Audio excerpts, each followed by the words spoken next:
قدر کوي د طالبانو د سیاسي دفتر مشر او د ملا هیبت الله مرستیال مولا عبدالغني برادر وایي موږ د سیمې او نړۍ هیوادونو او نړیوالې ټولنې ته ډاډ ورکوو چې سولې وروسته به د افغانستان خاوره د هیڅ کوم هیواد پر ضد ونه کارول شي او نه به ترې ترهګریز ګواښ وي. مولا برادر وایي د اسلامي امارت پلاوي په صادقانه او رښتینې توګه مذاکراتو ته راغلي دي. ورسره څنګ کې د امریکا د بهرنیو چارو وزیر مایک پامپیو چې د غونډې په تالار کې حضور درلود د وینا پر مهال افغانانو ته په اشاره وویل دا خبرې ستاسې راتلونکي نسلونو لپاره سوله راوړي او د افغانستان راتلونکي تضمینوي.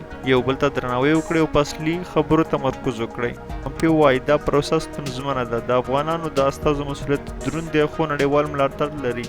د افغان پلاوي په استازیتوب بین الافغاني مذاکراتو لومړۍ ناسته کې د ملي پخلاینې عالي شورا رئیس ډاکټر عبدالله د پیل وینا وکړه.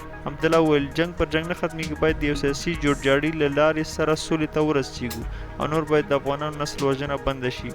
موږ دواړه لوري باید د خپل ملت ازادي ارادې ته احترام ولرو او ورته غاړه کېږدو. د سولې پایښت د ملت له ارادې څخه منځته راځي. عبدالله زیاته کړه د افغانستان اسلامي جمهوریت له څو کلونو راهیسې سولې ته کار کول خپله شرعي او ملي وجیبه ګڼلې او دې لپاره مو عملي اقدامات کړي دي چې له ټولو یې یادونه وکړه. ډاکټر عبدالله دا راز ویل په ځانګړو دیني او ملي ورځو کې مو د اوربان د غږ کړی او مننه چې طالبانو دې غږ ته لبیک ووایه او راسره یې بدرګه کړ. د سولې لپاره مو عملي اقداماتو کې ډېره قرباني ورکړې. د سولې لپاره مو طالبانو زرګونه بندیان آزاد کړل او مننه چې طالبانو زموږ بندیان خوشي کړل. زه ډاډه یم چې د هر خوشي شوي بندي په کور کې به خوشحالي وي. باور لرم موږ ټول په صداقت او رښتینولۍ سره یو بل ته لاس ورکړو. په هېواد کې به د غم او جګړې خور شوی ټغر ټول شي.